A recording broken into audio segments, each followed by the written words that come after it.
You ask Tiger to solve. This deals with linear equations with one unknown. The final result is d equals 2 over 5. Let's solve it step by step. Group all d terms on the left side of the equation. Subtract 89d from both sides. Group like terms. Simplify the arithmetic.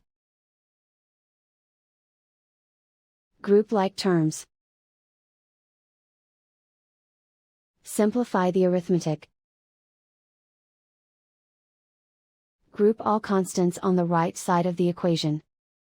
Add 6 to both sides. Simplify the arithmetic.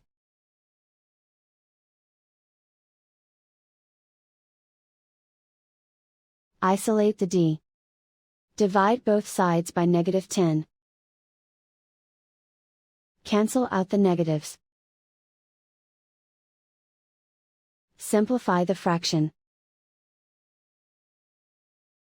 Cancel out the negatives. Find the greatest common factor of the numerator and denominator. Factor out and cancel the greatest common factor. And so the final result is d equals 2 over 5.